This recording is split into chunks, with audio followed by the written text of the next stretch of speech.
Hello, welcome to Vintage Movie Night.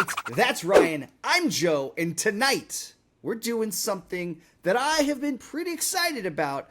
It's a project that we've kind of not talked too much about. We are ranking the 11 Star Wars movies from our least favorite You have failed me for the last time. to our absolute favorite.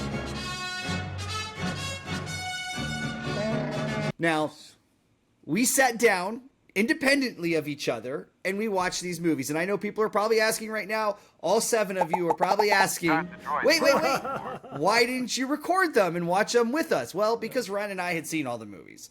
But we wanted to have a fresh take going in. And so we decided independently, we watched these movies. Now, we have not talked. So I don't know what Ryan's rankings are. He doesn't know what my rankings are. We've had maybe casual conversations here and there, but we have not really sat down. And so what we're going to do is we're not going to go into detail of every single movie. We're just going to go ahead and rank this. Now, if you want to see more detail on every single movie, like below, subscribe, and leave a comment that says, I want more. And we will give you more, all 7 of you that say that. So with that, Ryan, do you have anything you want to add before we start on this? I'm excited for this journey that we're about to take. Here we are. And Yeah. I just want to put out to the Star Wars fans there, I know this can be a touchy subject. It really can be. Joe and I are casual observers. Yes, I'm I was not going to say this. So yes. Not a Star Wars fanatic. I used to be as a kid. There was a time, as I'm sure maybe you, Joe, has. But now as parents, I like Star Wars. I like the movies. I haven't really read any of the comics, the spin-offs, anything like that. I've seen the 11 theatrical released live-action Star Wars movies. So I want to put this out there. Me and Joe are just ranking these based on casual Star Wars fans.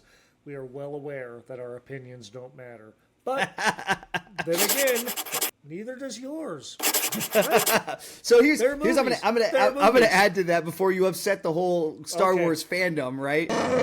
We are definitely not fanboys, and part of the reason we, in addition to watching this because of our kids, we also may want to sit down and watch some of the TV shows that have spun off from this. And when I call them TV shows, we'll call them streaming series. You can call them whatever. Good point. I had no idea how many were there. I didn't know that like the Clone Wars has like 800 episodes. It's not really that many, but it has like a significant number of episodes, and that undertaking alone could take us a very long time to do. When the time comes. I didn't know that, but I've had multiple people tell me Clone Wars solves everything. You have to watch it. It's important. Right. We're probably going to get to it. I've not seen any of them. I think I've seen 2 episodes of Mandalorian. My wife and I watched the first 2 seasons of Mandalorian. We watched the Obi-Wan series. Outside of that, we haven't seen much. Yeah. So let's dive in. Let's get started. We're going to go in order chronologically as we watch them. Now, and I think this is important. We are ranking each individual movie on its own. Its own story, its own acting, its own graphics, its own thing. So I want to make sure that's clear. That was something Ryan and I were very important on. A very good point. This is right on the movie as an individual movie with, the effects. Star Wars is very effects-driven. Story, acting, nostalgia. Yeah. For sure. I think that's fair. Yeah, I think I'll give one last thing, too, is I tried to divorce myself from what I knew as I watched each one. And that's hard to do because obviously, for example, we all know who Darth Vader is. We all know who Luke Skywalker is. Right? We all know that when we started watching. I tried to pretend that when I watched the first movie that I didn't know everything. I tried. It's impossible to some extent to do, but I try to divorce myself. So keep that in mind as we go through that. But with that, guys, I think we have talked enough about the lead in and how we got to this point. So we're going to go, I'll give my number 11, then Joe will, and then he'll give his number 10. I'll do my 10, I'll do my 9, and so on and so forth. So with that, Ryan, you're up first. Tell me what ranks as your least favorite of the series. Yes. Of the What's 11, your least favorite? At number 11, I have really the only Star Wars movie that I don't really have anything good to say about, At number 11 for me is from 2002, Attack of the Clones. This is my number 11. I think that this movie is a complete dead zone. The effects aren't great. The acting's not great. The story's not great. Everything that we learned in The Phantom Menace, which was also not a great movie, but ranks a little higher than this one, we get into Attack of the Clones, and it's kind of a bore fest, in my opinion. Hayden Christensen is not very good in this. I don't think Natalie Portman is all that good. She's good to look at in it in a couple particular scenes. Fair enough. Just the arena scene, honestly, it's the only time. She gets a little better than in the first one, but even that arena scene, like, that's a great concept with all the gladiator with the dinosaurs. It just looks so tacky. Even at the time in 2002, I thought it looked kind of tacky. There's not even a main villain in it. You think it's this Jango Fett character who's going to kind of be the villain. It turns out to be Christopher Lee as Count Dooku. As Count Dooku at the end. Even you. Who fights Yoda. The Yoda scene is kind of tacky. Wait, easy there. I'm just kidding. It's a little out of place. It feels out of character for him. I get that he's a Jedi Knight and that he can do this, but it just feels every other movie that Yoda's in, he doesn't do that. It's just weird, and I just don't like the movie, and it's a bad movie, and that's my number 11. I am 100% in agreement. Attack of the Clones was my number 11 as well. Oh, so go ahead. In a tier ranking, I'd give it an F. I am 100% with you. It reminds me of a mid. It's like trying to bridge two movies. So as a standalone movie, it doesn't work because of that. Lord of the Rings does a much better job when you think about their trilogy. The second one, while not probably the best of the three, definitely still has a movie in it, right? Mm-hmm. This was not that. The love scenes, just none of it. It honestly, it never really hit for me.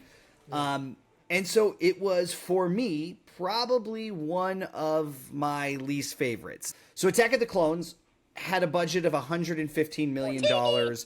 It would go on to do $654 million worldwide. So it was still a success in that sense. Mm-hmm. Critically, though, it is pretty much at the bottom of the barrel on both critical. It's not the worst, but it's also not the best. And it is definitely in the audience scores. Audiences tend to put this in the bottom two of the 11. So I think we're pretty in line with both critics as well as the fan base. I just don't think there was much here to get excited about.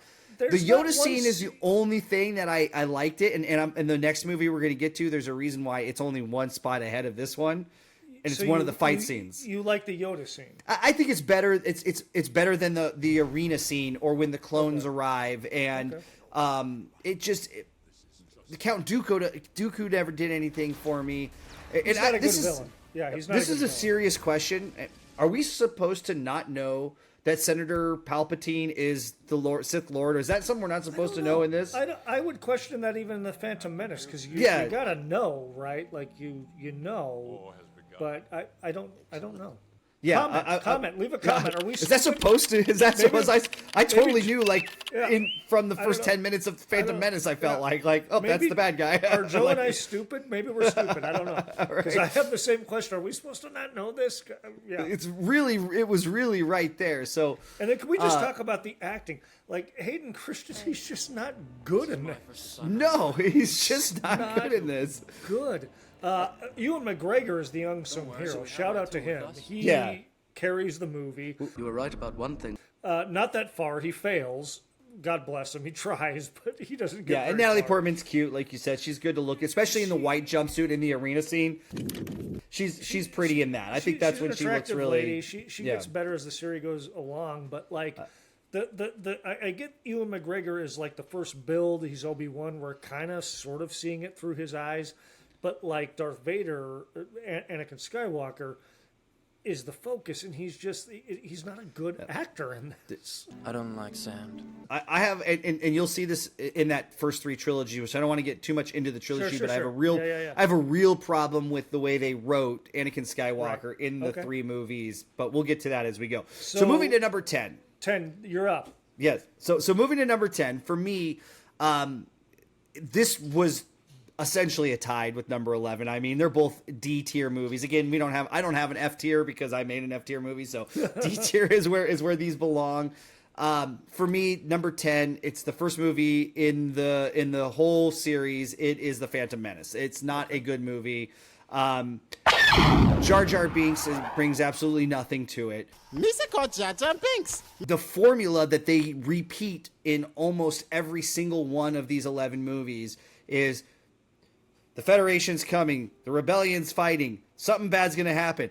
A rise of some group of things or people churn the tides, and that was the underwater city with Jar Jar Binks, right? That's their common formula in every one of these movies, right? It's every movie in a standalone movie does that. Now, I guess I would say the reason I put Phantom Menace 1 point above the Attack of the Clones is because of the main fight with Obi-Wan Kenobi and Darth Maul. Although I will say, and I shouldn't even say Obi-Wan, it was really the 3-way fight between Kain Wong was a good fight. But even in that, there's such a major flaw in that earlier in the movie, these guys have super speed. They're the Flash. They're like shoot, shoot, shoot. But yet when Obi-Wan has to get through these little locks to get to the main battle, can't go that quick. Got to slow down. So for me, Phantom Menace, I didn't like it. It was a boring movie for me. I'll tell you right now, and then I'll turn it over to you. If I sat down to watch Phantom Menace and I didn't know anything about Star Wars, I don't know, or if this was really the first one ever made, I don't know we'd be watching 11 movies. That's a fair point. It could have as easily been the worst, but I just put Attack of the Clones worst because the love story was absolutely ridiculous. Yeah. And the battle with Yoda and Count Dooku was just okay in comparison to the main battle with Darth Maul, Obi-Wan, and Qui-Gon Jinn. My number 10 movie on this list is Solo. Okay. Oh, man. No love for Solo? Well, a little. I said the Attack of the Clones was the only thing I had nothing good to say. 10 and above. Solo made the top 10. Okay, well, there you go. Solo made the top 10. I love the lead performance in this from Alden Ehrenreich. He's clearly done his research on Harrison Ford. He mimics him great as a young Han Solo. But the story, the biggest thing I have against this movie, it doesn't have a reason for existing. I don't get anything like I do out of Rogue One, which I'll get to much higher on my list. There's a lot of focus on Han Solo's dice in this movie, which make a very brief appearance in the original trilogy. They're in The Last Jedi. It has a very forgettable villain. And something I want to talk about, which maybe is an opinion you'll share when you get to this, wherever it ranks on your list, this movie is very hard to see. The cinematography, it feels like this film was underlit. Like I can't see anything. That is 100% true. It's dark, and I don't mean the tone of the movie is dark, but it's very muddy and murky, and I just am not really interested in the story. It's kind of cool to see how Han Solo and Lando Calrissian met Donald Glover. He gives a very good performance as a young Lando. But outside of that, it's just kind of a boring movie. It's kind of a boring heist movie. It's got some fun moments. As I said, it has a forgettable villain. I think a much better villain would have been the Worm Lady, Lady Proxima. In the very beginning, That would have been a much more interesting villain, and it's just kind of a boring movie. And so I got to put it below. Even though the effects are good, it looks good. It's in my number 10 spot. It's higher for me for sure, but I will agree with one thing you said, and then until I get to mine, where I talk about it a little bit. The going in order as you watch this is the first movie that has no impact on anything. So that is definitely a letdown in the movie for me. Yeah, my number 9 in this is The Rise of Skywalker. is my number 9 pick. Further down than I expected. Yes. So I am a general fan of the prequel trilogy, and I don't want to really get into why I like it so much because I'll save that for the films that are ranked a little bit higher on my list. But it does come apart a little bit for me in The Rise of Skywalker. The one thing I will say, this is a brilliant looking movie. The effects are on point. It looks great. I'm really proud of the way they were able to incorporate Carrie Fisher. Let's keep in mind that she had been dead before this movie even began production. The way they're able to use her, and I get that a lot of fans are not happy with a particular scene from The Last Jedi where maybe she should have died. I'll get to that. Maybe Joe will get to that too. But they did what they did in The Last Jedi, and so going into The Rise of Skywalker, they had to incorporate General Leia, as she's called now, and they do what they can with her, and that looks great. It's good to see Billy D. Williams back on the screen as Lando Calrissian. Yep. Old But man this- Calrissian. Old man Calrissian. But man, this movie just has a lot of setups that kind of don't really go anywhere. I mean, the last battle scene is kind of cool with all the fighters and everything. They bring back Palpatine. It's obviously so great to see Ian McDiarmid back in the role of the Emperor. As the new emperor. I mean, I think that's really cool and all. But I think this movie kind of undoes what a lot of the previous movie does, and I know there's a lot of mixed feelings about that, which we can talk about at the end of our video. But it's kind of a jumbled movie, and I don't like the way they set up the deaths of certain characters and then don't follow through. This was a big deal watching the movie to me. They set up that Chewbacca dies, and then oh no, he was on a then different doesn't. ship. And they're gonna go- But then he They're doesn't. gonna wipe C-3PO's memory, Goodness gracious me. which would have been a great tragic send off to the character. But then R2 has a But then they backup don't. movie. If you're gonna kill off, you're gonna kill off Han Solo. You're gonna kill off Luke Skywalker. You're gonna kill off Princess Leia. Why not keep going with it? You know. It's a great looking movie. The effects are great. The music is great with the legendary John Williams returning again. But it's just kind of an up and down movie compared to the first two, which I liked a lot better. So that's where it sits on my list. The Rise of Skywalker is on average, if you look at critic scores, on average, it's the lowest scored movie. At a 51% critic review. And on a $416 million budget, it grossed over $1 billion. So it was relatively successful. So I'm surprised you. Yeah. I have it much higher for me. Not much higher, but higher for sure. So that, I guess, takes me then to my number 9. So this is where it really starts to get hard for me. People are gonna kill me. Go ahead. My number 9 is Return of the Jedi. The final in the original OG movies, episode 6, Return of the Jedi. Right. There is some good things that happen in the movie for sure, but obviously graphically, is it as strong as the others? The story is just okay, but once again, it's that same trope. The battle at the end with Vader and the Sith Lord Palpatine and Luke, it doesn't like.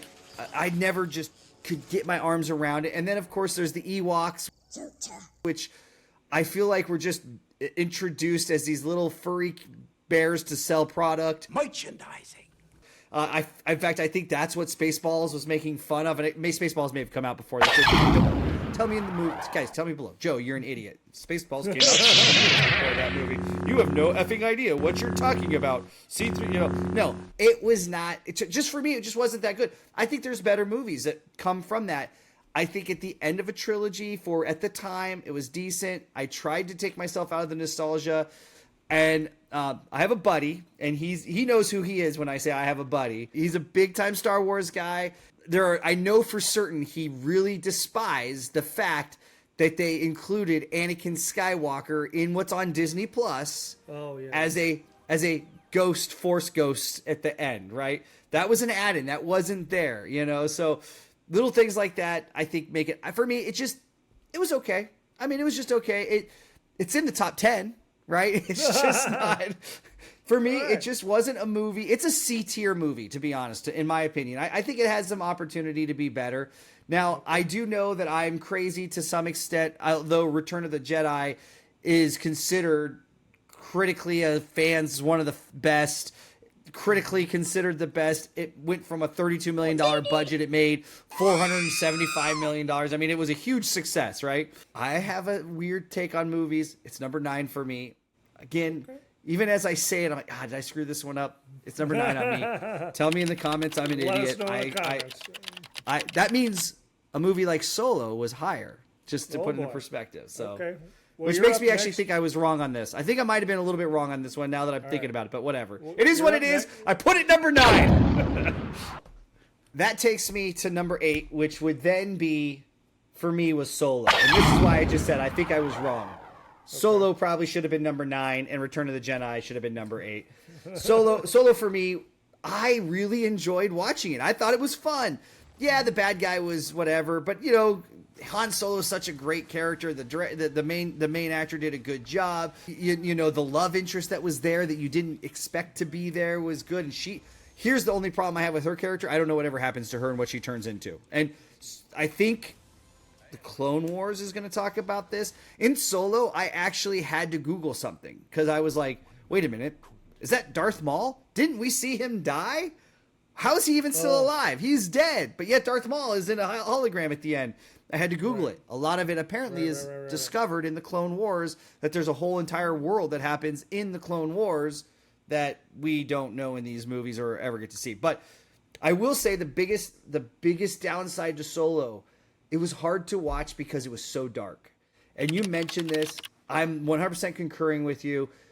If I'm trying to watch on my phone while I'm doing dishes sometimes, and if the angle was wrong, I'd be like, what's going on that screen? Yeah. Ron Howard, don't you have a light kit? Like, could you not throw some lights on that thing? I mean, come on, man. Like, you're one of the greatest directors of all time. Why couldn't you direct this one with light on it? I will say, next to George Lucas, who is a prolific director because of Star Wars, this is probably the next most prolific director to direct the J.J. Star Wars Abrams movie. is probably up there a little bit. Okay, fine. J.J. That's a good point. But that's it. Yeah, these are the ones, This is an Oscar-winning director. Ron he's Howard. huge. Did you not have a DP with a light kit? Like, I was like, I mean, I could have lent you mine if you needed it. Like, I mean, and the thing is I think it was a decision to do that, and I'm sure somebody could tell me in the comments below why you can't see half the movie because it's so dark. Right. Like, it's literally lit poorly is how it feels. Maybe they were just trying to get away with more effects and things without having to have a higher budget. Solo's budget was $275 million. I'm certain they could have bought a pair of lights with that. It's a little weird, it only went off to make like $393 million. It was critically and audience score more in line with what you said, less in line with a crazy guy like me. Right. But we have to have some conflict in this, otherwise it wouldn't be any fun. That's okay. Another thing about Solo, and there's a few other movies that kind of get that. So Star Wars, it's kind of like Harry Potter or The Lord of the Rings. It's this methodic franchise where everybody's got weird names, right? Right, yeah, it's really hard to follow at times. Han Solo. Anakin. Yeah. All these weird... Lando Calrissian. Nobody's named Lando Calrissian. The love interest in Solo, her name is Kira. That's a name. Right, which That's is a regular relatively name. normal. Yeah, relatively I knew a Kira name. in real life. Right. So I get that Luke. Luke is a normal name, right? But then he's got the last name Skywalker. Skywalker. He's the main part, so we can have a semi-normal name. I guess even Leia, you could say, is a normal name. But Obi-Wan Kenobi. Nobody's named Obi-Wan Kenobi. Nobody's named Kylo Ren. Nobody's named Palpatine. Right. We have Kira. Oh, hey, Kira, what's up? It's weird. I would agree with that. It's like when you're playing Dungeons and Dragons, which you probably have never played, but when you play like Dungeons and Dragons, everybody's got all these weird names and everybody's throwing these. Just take a box of letters and roll it out and be like, Abajunu. Abajunu says hello. Abajunu.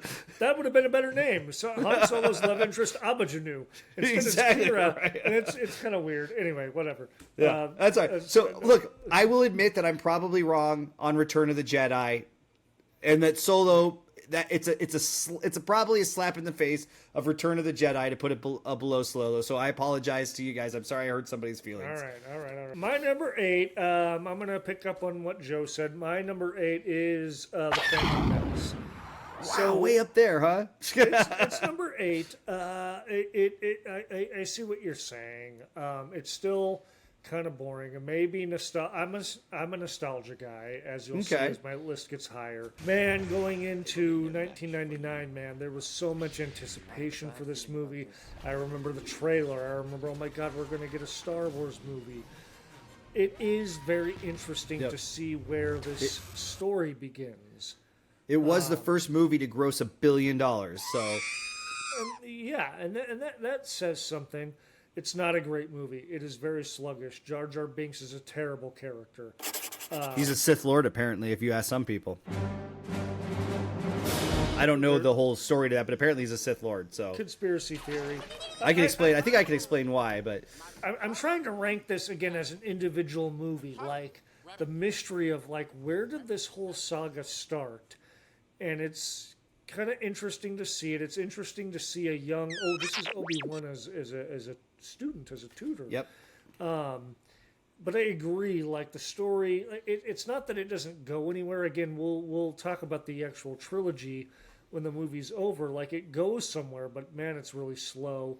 And again, the acting, I think Natalie Portman is not great in this, and she was great in other things as a child actress. I think her role in Leon the Professional, which was her breakout role, she is a great child actress. And here she's kind of more of a teenager. She's not very good in it. Jake. We didn't talk about the Anakin Skywalker at all when I did my number 9. Jake Lloyd, and you and I have had conversations about child actors. He was not good, but I don't blame him as much as I blame the director and the casting director. Well, they did. He just wasn't the right character. Like Haley Joel Osment, who just did The Sixth Sense during the same time, would have been a much better casting, right? This is what I was saying. So he was only 11 years old and this and that. I said, well, The Sixth Sense came out the same year, and that had a performance by an 11-year-old who went Oscar worthy, right? Didn't it win an Oscar, or at least was nominated, I'm sure. For supporting actor. And The Sixth Sense, you got to be good in that. And I don't think George Lucas directed him very well. And he's not very good in this movie. It destroyed his life. He talks about how this movie literally potentially destroyed his life. He's not very good in it. I agree. The lightsaber fight at the end, that's an all-timer.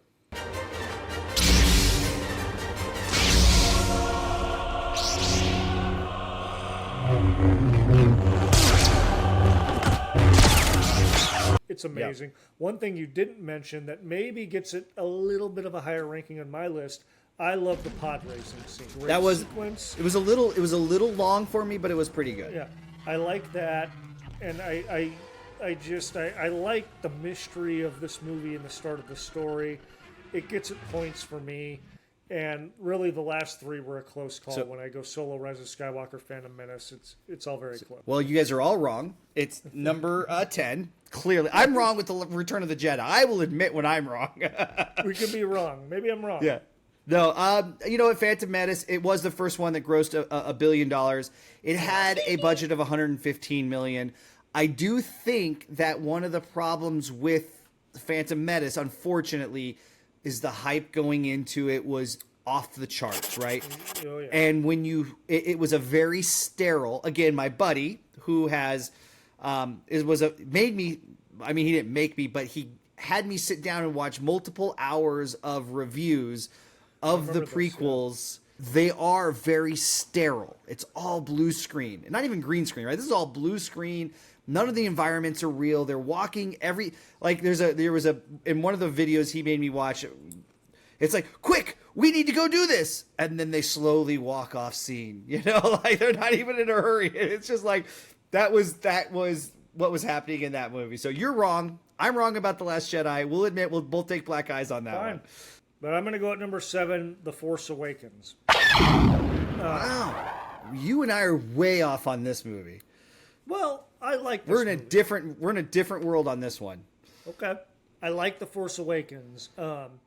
I know to general Star Wars fans, they would probably agree this is the best of the sequel trilogy. Again, for the fanatics, It's one of the highest critically acclaimed movies of the 11. It's not the highest. There was one more that had a higher critically acclaim, but it is in the top 3 critically acclaimed movies. Critics. I like this movie. Again, we're getting into like process of elimination here. Like, I like the new characters that are introduced.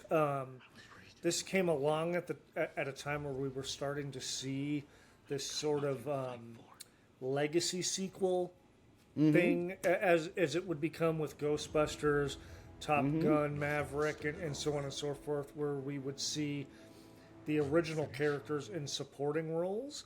Oh, it was awesome seeing Leia and Leia Han and Solo Han walk reunite. in, you know, and I even and like the reuniting way- and I love the way it ends with Luke Skywalker kind of like not really a part of it. It does really kind of copycat Star Wars, big time follows the formula. but that's okay. That's okay. I don't have a problem with that to some extent. I didn't really have a problem with it either. A lot of people have kind of criticized the character of Rey for not really having an arc. She's just kind of one with the Force. I see what they're saying there. I understand it. And I know that you're going to probably rank this a lot higher, so I'm curious to hear what you hear later, and that's fine. Like, I have no problem with that. I'm going to save a few facts for when I rank it to explain That's why fine. I'm right and Ryan is wrong. That's Once again, perfectly just fine. kidding. That's Just perfectly kidding. fine. I think it's okay that Rey beats Kylo Ren, because I think Kylo Ren, that character, is kind of a drama queen. That's the whole point of his character, is he can't live up to Darth Vader. He's not great with the Force. He was my least. That. He was my least favorite character in that particular. In I did not like his character in The Force Awakens. I think it gets better over time, but The Force Awakens, he was a whiny little brat.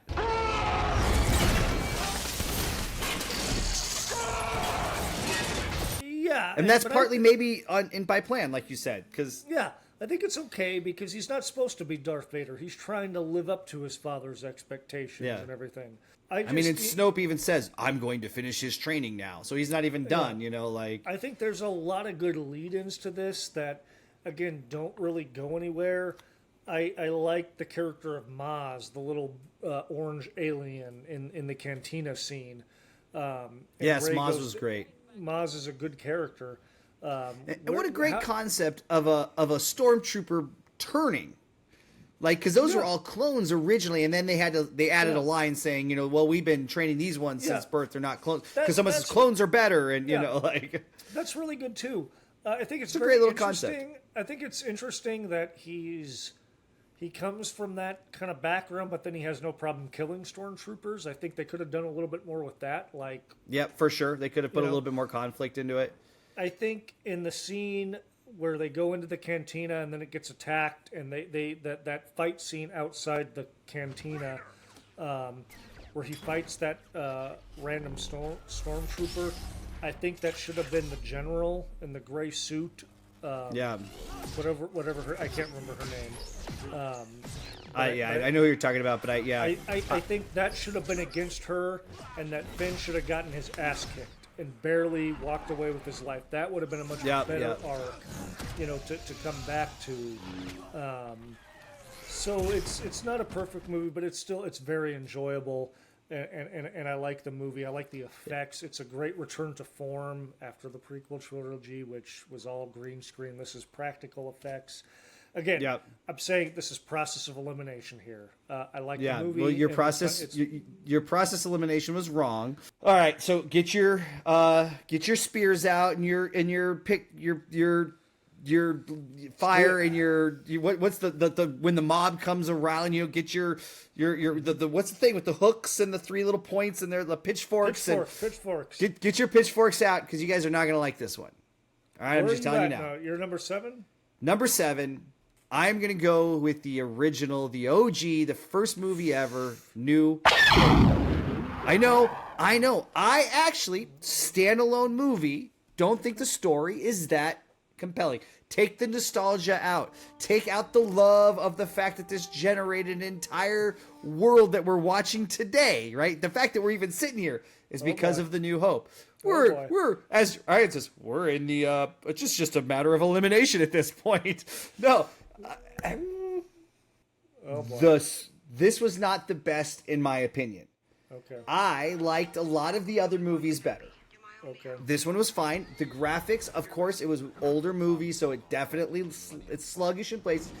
I'll be honest, I would have put this lower, but the fact that it was what created all of this earns it its spot where it's at number 7. I know, guys, I know. Kill me. It's okay. I get it. Tell me in the comments, Joe, you are completely wrong. What is wrong with you? Okay. The New Hope, Luke Skywalker is just, I don't know. It's not compelling at times. Like, what they did for cinema, extremely amazing and deserves an A+. Right. It's obviously, and I know I'm wrong because it's critically and audience scores is always in the top 3. It's one of the greatest. It was made on $11 million and earned over $700 million. It's a huge franchise success. I'm not trying to take, again, guys, we watched this individually. I tried to divorce myself from all of it, right? This was a movie for me, number 7. It's a B-tier movie, The New Hope. Okay. I know I'm wrong. I know I've got a black eye from Return of the Jedi. I'll take another one for The New Hope. I get it. I think there are better movies. So that's where I'm at with number 7. And you can tell me I'm wrong because I'm pretty certain I am. Oh boy, now I have to follow that. Why do you make me follow that up? You gotta go. Come on now. You guys are gonna hate me for this one too. Everyone on the going forward, you guys are gonna hate me. Oh boy. The next number 6 for me was Rise of Skywalker. They'll hate you for putting it up this high, maybe. That's what I'm saying. You're gonna hate me for putting it above New Hope. Okay. I actually liked the 3 movies that came at the end. I think those were some of the best movies in the entire series. Maybe I'm just was easier to be pleased. The graphics were better. The stories. There were things I didn't love. Like I didn't like the shared force where like things would pop out of one scene into the other scene. Because that never happened before, right? That was something new. And it works really good when they're sharing the lightsaber in that one battle, like towards the end, with Palpatine and Ben, not Kylo Ren, but Ben, normal name Ben, comes in to save Rey. I think that was okay the way it worked, but that was the only thing for me that I didn't really love. I mean, yeah, there was some rollbacks and some things I think they could have, like you said, Chewie died, no he didn't, and C-3PO's gonna lose his memory, no he's not. Yeah, but it still like was decent. And then I really liked the character Rey. I don't know, maybe I'm crazy, but and Poe was great, and Finn. I really liked those series. So, but of those 3, this was the least favorite of the 3. So, number 6 for me, Rise of Skywalker. Before we go, there was one more thing I really wanted to mention. This was the second time I had to Google something in the movie. I asked it specifically, was Carrie Fisher supposed to be in the scene with Han Solo, where Han's not a Force ghost because he wasn't part of the Force. He was just a memory of Kylo Ren who converts to Ben. That whole story. I had to ask because I know she died. Yeah, because I know she died, and I was curious. Was essentially she was supposed to be a bigger part of that conversion, but because of her passing, she couldn't be. So Han stepped in to kind of take that piece. But he did not want to be a Force ghost because he was not part of the Force, so therefore he wasn't a Force ghost. He was a memory. Yeah, she was not written in that scene. She was not supposed to be part of that scene, but she was supposed to be a much bigger part of his transformation back to Ben. I thought that was really well done, and considering Carrie Fisher passed during the filming of it, they did what they could. Yeah. They did a really great job and brought her where they needed to, and hats off to them because they did not, and they said J.J. Abrams did not want to specifically go back and do like CGI too much. They do it a couple times as young Carrie Fisher, but never as older Carrie Fisher. So I have a lot of respect for that. I think that was great. So my number 6 is the prelude to that. I am going with The Last Jedi at number 6. Okay. This is the most bold of all Star Wars movies, and I know that this is very decisive. This is where it kind of split the fan base. I think people generally liked The Force Awakens, and then we get into The Last Jedi. And Rian Johnson, who wrote and directed this movie, took a lot of chances, and he took Star Wars to a place it had never been before, and man, fans did not react to it critically. I'll let Joe pick up on this. Critically, it does very well. Critically, it is in the top 4 or it was 91% for critical. I think it's like the third best. Fan wise, 41% of fan. And I'm using Rotten Tomatoes generally for this and a few others, but fans absolutely hated The Last Jedi. I do not understand because I have it higher even than this. You do have it higher, and that's okay. I do not understand the hate on this. And I think what it all came down to is what they did to Luke Skywalker. Everybody just part of it didn't like how they they did Luke dirty, is what a lot of people it's like they did Luke dirty. I don't really want to get into that until the end because I'm ranking this as a movie. They criticize that. They criticize a few things that I agree with. I don't like when General Leia gets blown out of the thing and then flies back using the Force. I thought was terrible. That was terrible. They should never have done that. They should have made her like she would have died. She would have died instantly. She'd have been that was terrible. Here's my point. My thought. It's a bad scene. I get what they're trying to say, that she has the Force, she can use it, but they go way over the top with it. Yep. My thought, Carrie Fisher died during the production of this movie. Why not just kill her off there? Did she die during that movie? I thought she died during Rise of Skywalker. She died during Last Jedi? She died during the production of The Last Jedi. Okay, I thought it was the other way around, but yeah. Why not kill her off? That's a big moment for Kylo Ren there. The only problem with that, I do like when Luke comes back at the end, and I get that there's a twist there, but I do like when he comes back and Luke and Leia share that scene at the end. You'd obviously have to get rid of that if you killed her off. I don't know what the answer is here. It's tricky when a performer dies during production, right? You've got to... Yeah. They actually have scenes of her in The Rise of Skywalker, but it was unreleased footage from Last Jedi, because they didn't use CGI from what I had heard. So anyway, I almost think they could have killed her off in The Last Jedi. Gracious me. They could have found a way to, maybe further Kylo Ren's arc with killing his mom. I don't know if that would have been a bad thing to do, to be honest. Yeah, I mean, scene at the end. I like the reunion between Luke and Leia. You might have to sacrifice that, but I don't know what the right answer is. I've even read. You could have had a scene between Luke and Leia where Leia was a Force ghost to continue to prove that she was part of the Force. Because I mean, apparently that's a thing you do. That's a possible answer. I've also said that people hate the scene with Yoda. I love that scene where Yoda comes back, young Skywalker, always looking to the horizon, and he talks about failure being the most powerful teacher.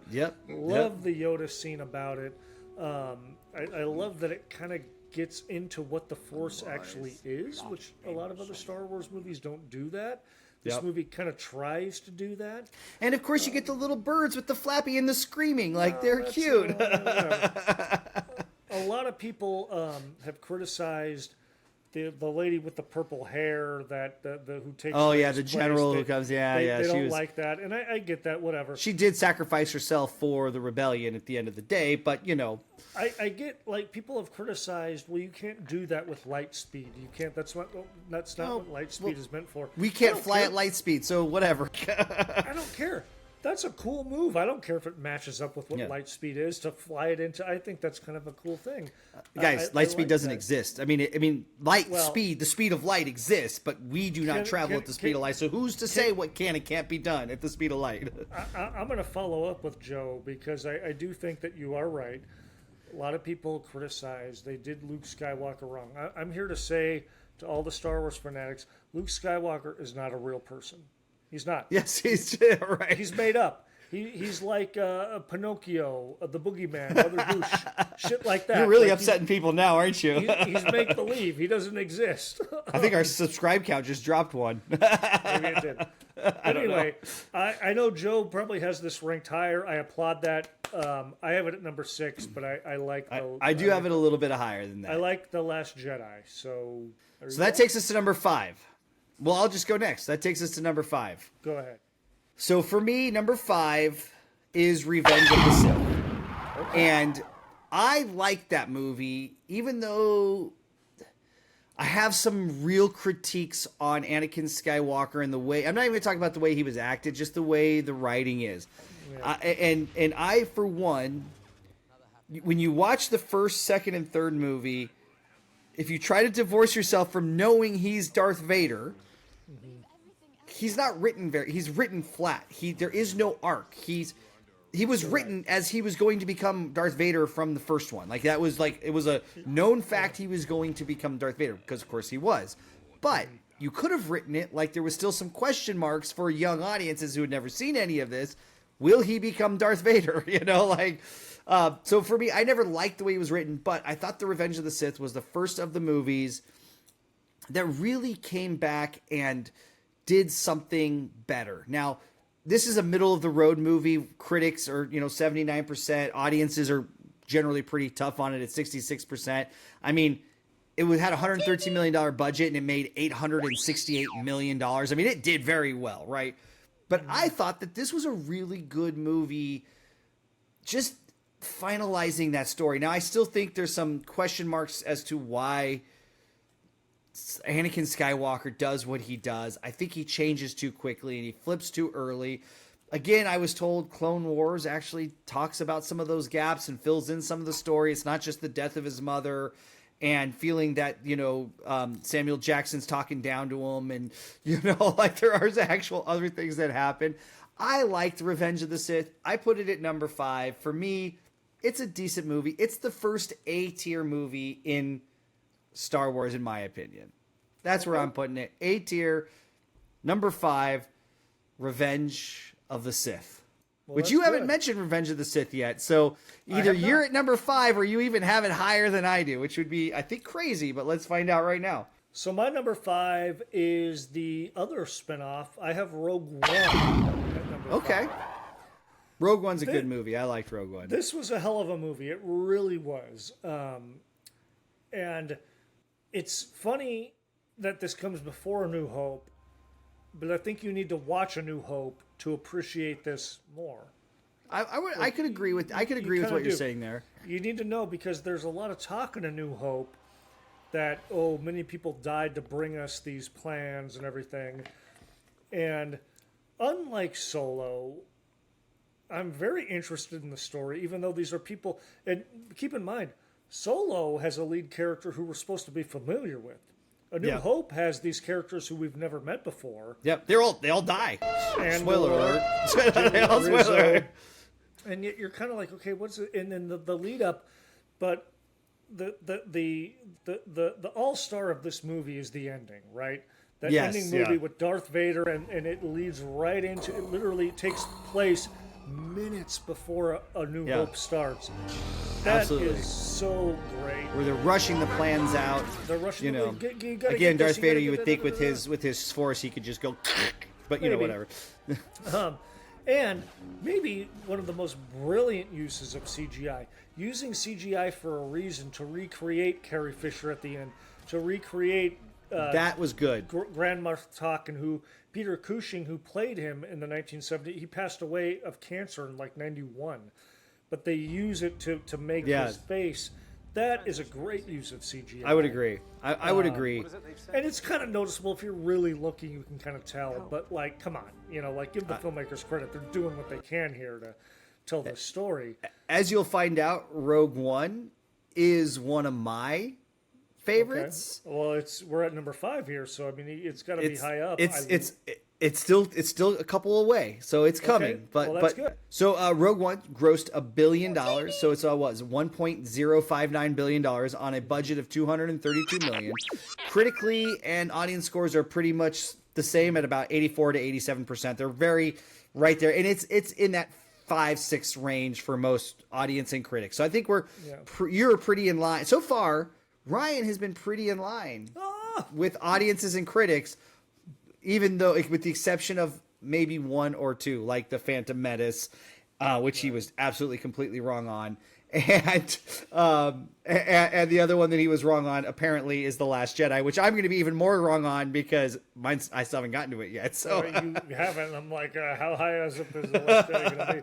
All right, so what's your number 4 then? Joe, the Phantom Menace, the pod racing scene, it gets it a couple of points. Okay. It gets it a couple of points. Yeah, I look forward to it. We're going to the top 4. So my number 4 on this is going to be Revenge of the Sith,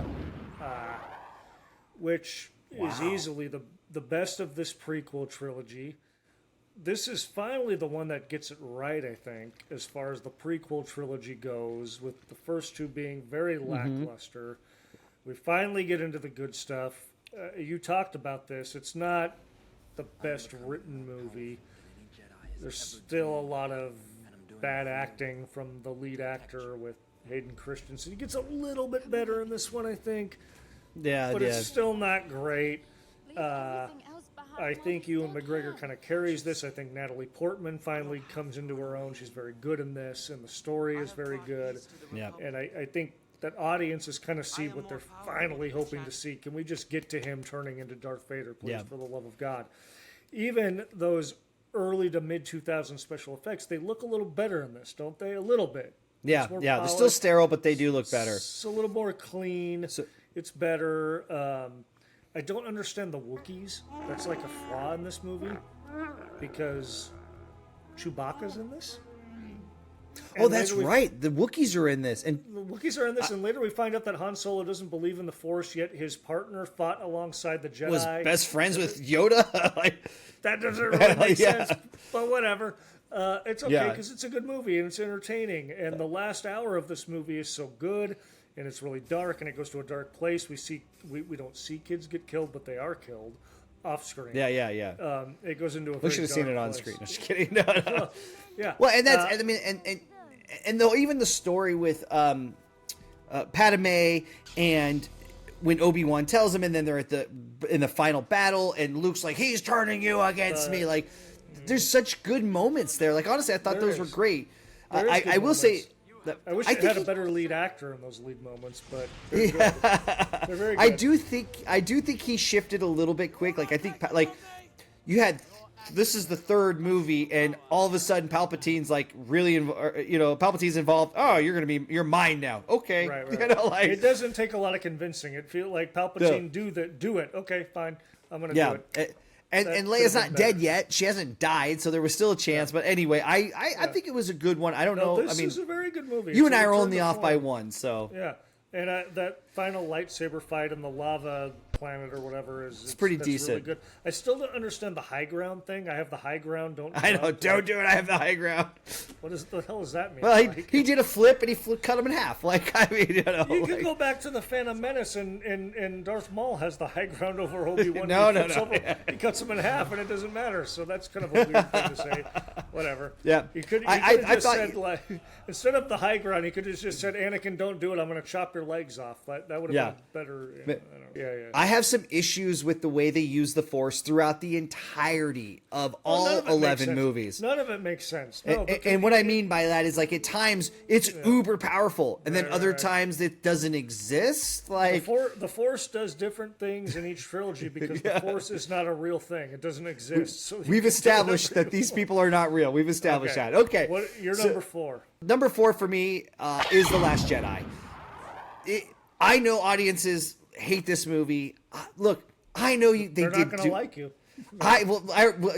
They started hating me with New Hope, so I'm pretty certain I'm the most hated Star Wars fan of all time right now. By the way, I really like Star Wars. Just so that we're clear, I think it was super cool. Honestly, by the end of it, I've been telling people at work, like, use the Force. Aren't the droids we're looking for?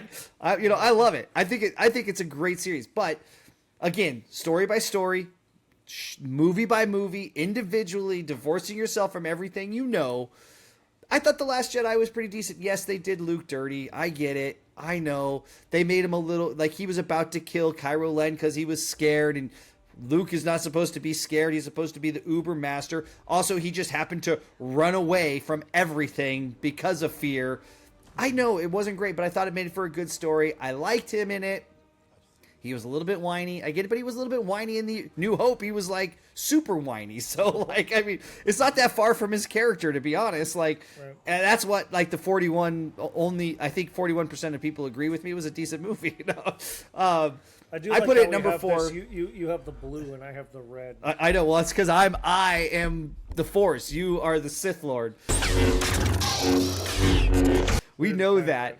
Yeah, I mean, at the end of the day, the Return of the Jedi. I mean, or no, I'm sorry, the Last Jedi, $300 million.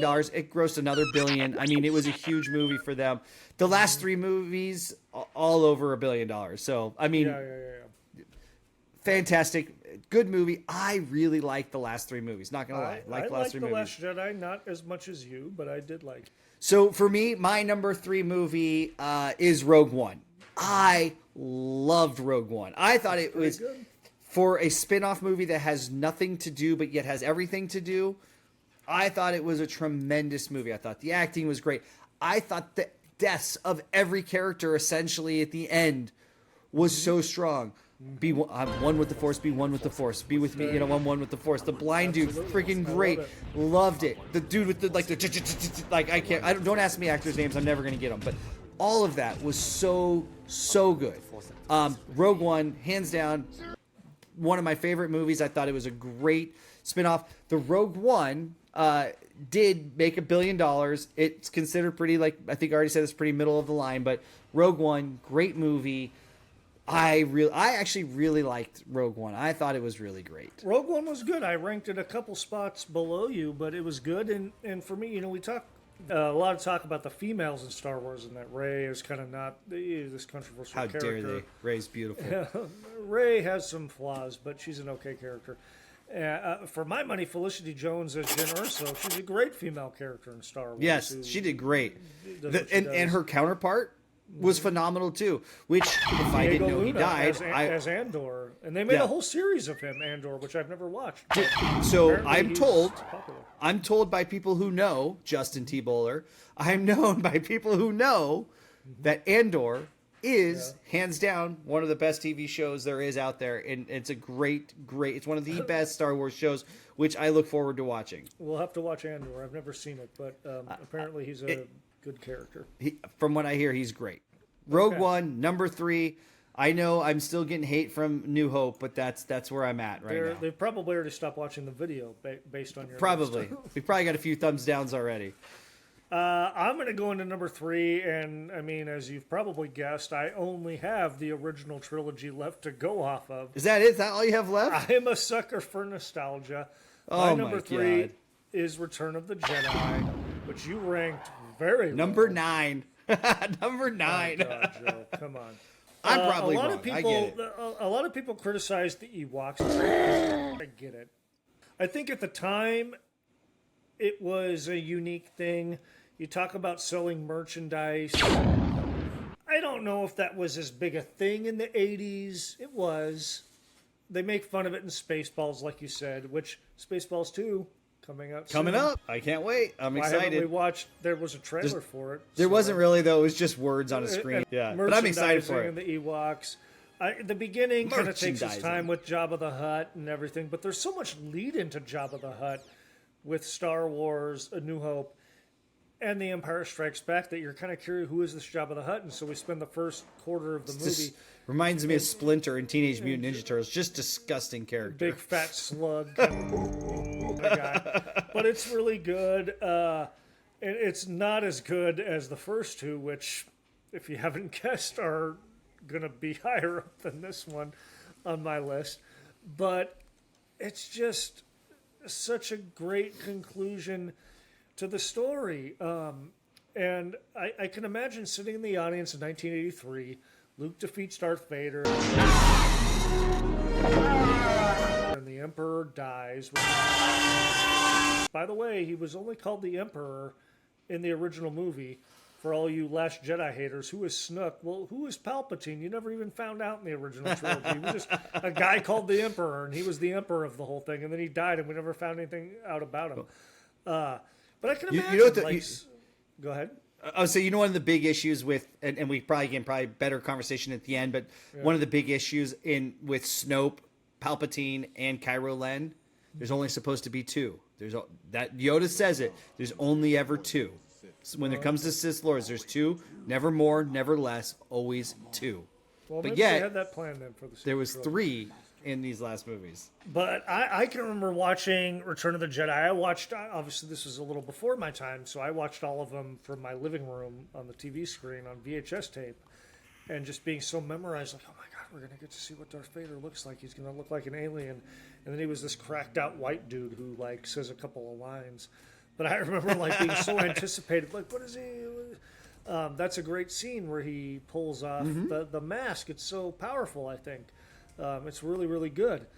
And I don't know. I like this movie. It's not as good as the first two, but it's a good conclusion to the trilogy. I saw it for the first time without Hayden Christensen inserted into. So that's my memory of it without that, with the guy who plays Anakin Skywalker as the Force ghost there at the end. So this is my Star Wars card. I'm returning it. I obviously don't deserve it, apparently.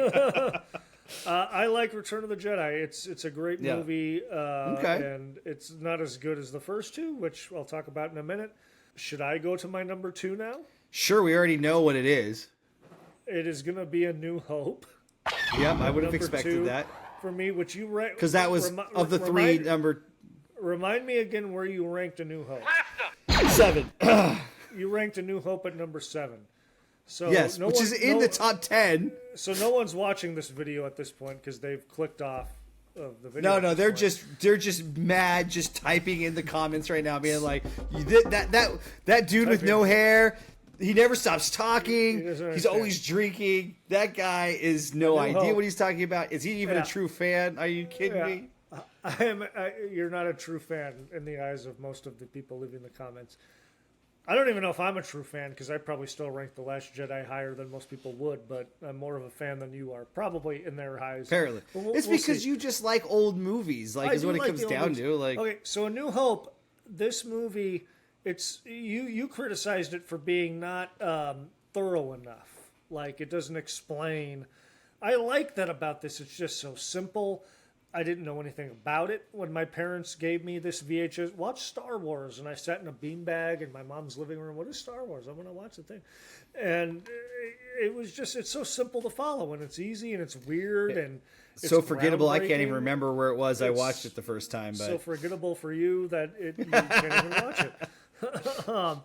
But for me, I thought this was a really great movie. It's groundbreaking cinema, and I use this as the tool when everybody talks about the hate for all these other movies, specifically the sequels. Not enough is explained. Why is this like this? Why is this like this? Well, why is A New Hope then hailed as this great movie? It doesn't explain anything. It really just because it happened to be the first one. That's it. Happened to be everybody likes it because it's the first one.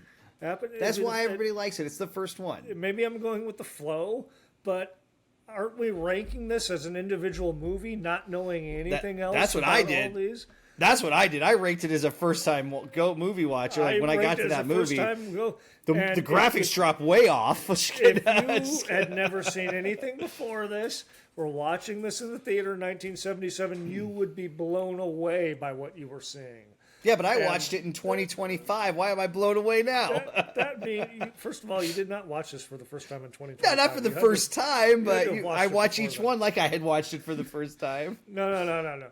You got to. There's some nostalgia has to take place or come into play for me. You destroy enough brain cells, you don't remember any of it anyway. I do like. I do like. I'll give it a criticism. Obi-Wan Kenobi tells Luke Skywalker when they're investigating the Jawas who have been attacked by the stormtroopers. He says, "These blast marks are too accurate for sand people. Only Right. stormtroopers can hit these marks. And Yeah. the stormtroopers They've don't never hit anything. anything that resonates. Yeah, exactly. That's I will say that sets up the Star Wars logic for the entire series. Nothing makes fucking sense. in Star Wars, right? Here's a critique I'll give you too. Okay. The lightsaber battle with Darth Vader and Obi-Wan. that's I where it get kinda it. just hit I me, get yeah. it. It's just Yeah. like, they didn't know what to do. It's nothing like it becomes in the future. But look, guys, I know I'm crazy, but you got to put something somewhere. I had to figure out my order. This is how I was entertained when I watched in 2025. All right, So tell me, I'm trying to remember what you have left on your list. You have two. Well, I've got movies two left. movies left on my list. You- Surprise, surprise. You have two sequel movies left on your list. No, I've got one. I got one from the you're OG. right. Okay, you're right. One from the OG and one from the sequel. One from the original and one from the sequel. Okay, Yeah. so what is your number two? My number 2 is Empire Strikes Back. Empire at number 2. Wow. Okay. Best movie of the original 3. When you put 1, 2, and 3 together, Empire Strikes Back's great. Darth Vader being Luke's dad is considered one of the greatest, although Guy gets the girl Darth Vader and means my father in dead German, but people and- which I didn't know until I watched Pitch Perfect, by the way. Right. Vader means father. But anyway, Vader in German means father. The Empire Strikes Back, I mean, they had a budget of $18 million for that, and they made $538 million. Like, how crazy is that? In 1980 standards, like Yeah, Empire Strikes Back is audience favorite, critically acclaimed, one of the top. In fact, I think it's number 2 in the top. Only one above it was A New Hope, which of course everybody loves more than I did. Empire Strikes Back, great movie. It is. It was. I'm It didn't.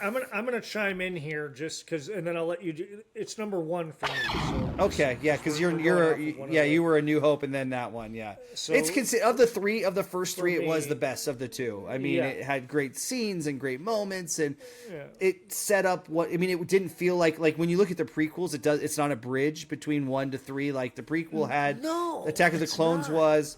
I want to get. Yeah, and I was gonna say, and even the sequels, I didn't feel like the second one was a bridge either, right? I felt like that was a prequel thing, but this one was just a dang good movie, and I think Empire Strikes Back was like number 1 during that year. I think it beat out Superman and many other movies. I mean, I think it was like Yeah. Indiana Jones in that time. I don't know. Don't ask me even. Yeah. Yeah. I do know that it came out in 1980, so I hadn't even been born yet. So I mean, No, it's a little before when we were born, but like, I want to credit this movie. Maybe has the best production design that I've ever seen. When you think about what you saw in Star Wars, this beautiful like sand planet, right? And then after the sand planet, we mostly go into outer space for the rest of the movie, right? And there's all these Right. crazy space scene, the high walls of the Death Star, and we're flying through it. It all looks really good. Then we get this sequel that begins on an ice planet, which looks so amazing. Then we go to a swamp planet, which looks so amazing. Then we go to this cloud city planet, which looks so Yeah. amazing. Right, And it's just exactly. it looks so different. And even the stuff that they do in space, which the first one had, they even do that differently with this asteroid field and, flying through the rocks and everything. It's probably the perfect sequel. And then, of course, we've got to talk about the cliffhanger. Maybe the best twist in cinematic history. yeah, I mean, come on. Like, a lot of people you imagine consider sitting- it to be. Sitting in the theater, audiences weren't familiar with the fuck German meant. by Nobody father. knew that. I Well, didn't know that until nobody Pitch gave- Perfect, by the way. Nobody caught cared. that. And Nobody to be honest cared with you, about that could be completely false, but I just believe it because it was in Pitch Perfect, which is a great Yeah. movie. You imagine being a dumbass audience member in 1980, hearing this for the first time. If they would have only had video reaction, you get all these video cinema, people holding their phone up in the theater reacting to all this stuff. We didn't have that. Right, back in right. 1980. It's way before social media. That's a great twist. It's like the perfect sequel. So for me, it is miles ahead of Star Wars or anything else. It took. I mentioned that The Last Jedi took risks with taking Star Wars to new areas, and kind of only half succeeded. Like there was things that were good. Like Empire Strikes Back gets everything right.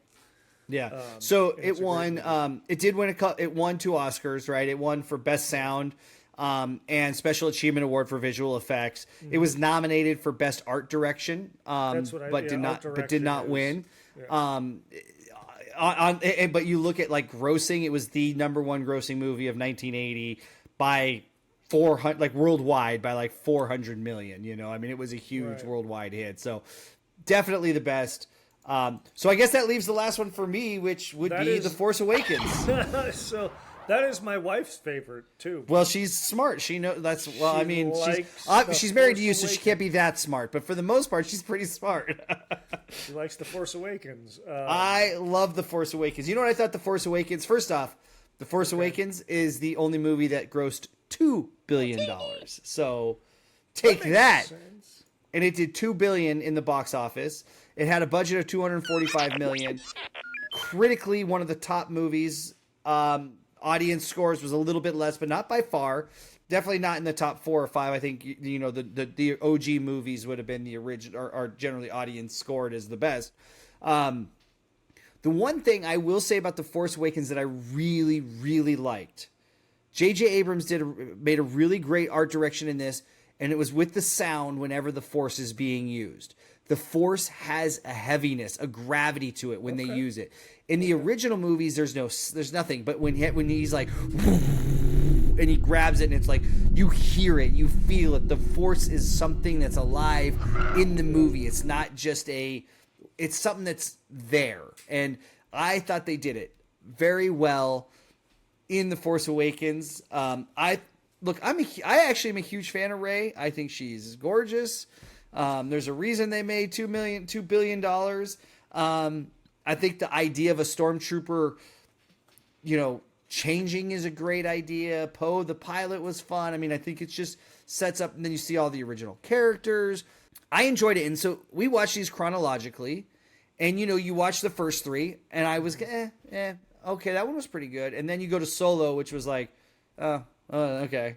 And then you go to Rogue One. Ooh, that was really good. That was a really good movie. And then it was like, okay, New Hope. That was, it's older. It is what it is. Unless you have this huge nostalgia boner like Ryan does, it probably isn't that great. And then you go to The Empire Strikes Back, which is an amazing movie. And then you could kind of drop off the cliff again. But then you come back to this, The Force Awakens, which is a new movie in a new era. The graphics are there. The cinematography is there. It's just super well done, in my opinion. I think Rey is a great character, and anybody who says otherwise should fight me on it. I will say Rey, the criticism that she gets with being too good with the Force, there's a couple of times that she kind of has to be rescued in this. She's not. Luke Skywalker basically beat Darth Vader and never had been trained too. Yeah, it's true. There's a lot of criticism. Didn't to they the battle sequel in A New trilogy Hope? that- Didn't Darth Vader and Luke Skywalker fight in A New Hope? You're talking about Return of the Jedi now. Whatever, I'm one of that sorry, one. Yeah, Empire Strikes Back.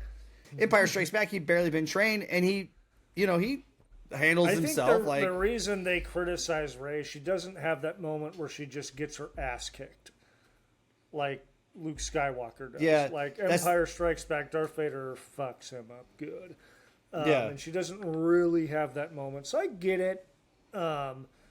But she kind of has moments where she kind of has to be helped out of a jam. There's no doubt I'm going to take some criticism here, guys. I had New Hope way too low. I get it. I didn't have a nostalgia boner. I went in with if I'm watching these one after another without knowing anything, divorced myself from the world, my order is what it was. Now, what I will say, and this is what I'm going to close with, and then Ryan, if you have any other closing comments, you can give them. This video went very long, and that's okay. Everybody has an opinion. Mm-hmm. Everybody has a right to decide that New Hope is number 7 and not number 2 or 1, or that Revenge of the Sith is number 1, or that somebody might like Attack of the Clones and Phantom Menace better than 4 or 5 other movies. Mm-hmm. That's what's the beauty of cinema, is that we all get to tell our story and we all get to share what we want, and you as the audience gets to decide whether it's any good. Not every movie is going to be good for somebody. For instance, I didn't particularly like the movie Titanic, and that was a world-renowned I thought it was a slog. I didn't really enjoy it. I'm sure it's a great romance and blah, blah, blah, blah, blah. And I'm sure Ryan didn't love The Princess Bride. That's a movie he doesn't love. I think it's a phenomenal movie. It's just a movie he doesn't. Everybody has an opinion and everybody has a taste of a movie that sits for them. So when I say New Hope is number 7, it's not a slight at anybody who thinks it's number 1. It's just that as I make my 11, this is where I think it falls. And that's what I love about these movies. I know people who don't even watch Star Wars. They don't even like it. Like, you know what I mean? Like, so, and I know people who would tell me right now that the prequels were some of the worst things that ever happened, that George Lucas destroyed the originals by going back and re-editing them. You know, and there are people who would say that, no, the new movies were terrible. What they did to Luke Skywalker was perverse and terrible, right? Mm-hmm. That's the beauty of cinema, and that's the beauty of these movies, is that they get people talking. This is probably one of the most, if not the most, we talk about Marvel, 25 movies, huge universe. I think Star Wars is a better universe than Marvel. Probably. Even though they were able to do 25 movies and they probably made way more money on those movies, what these 11 movies have done and all the shows that have come, which I look forward to watching, were pretty great. So I don't know. Ryan, do you have any last comments on this before we close up? No, I think we've covered everything, and we've probably pissed enough people off, so let's wrap it up before we do ourselves any more damage. I love it. Well, guys, if you're new here and you haven't done so, hit that subscribe button. If you want to see more of this and things like that, leave a comment below. We're working on trying to find our footing as a channel. We do still want to watch vintage movies. They're harder to edit because of copyright issues, which we've learned the hard way. It's a challenge. We're watching trailers. Those obviously are more filler content, but we want to do more of this. We're going to be ranking Superman here very soon. We're going to be ranking Ninja Turtles here soon. We're going to be talking about Jurassic Park and probably going through those.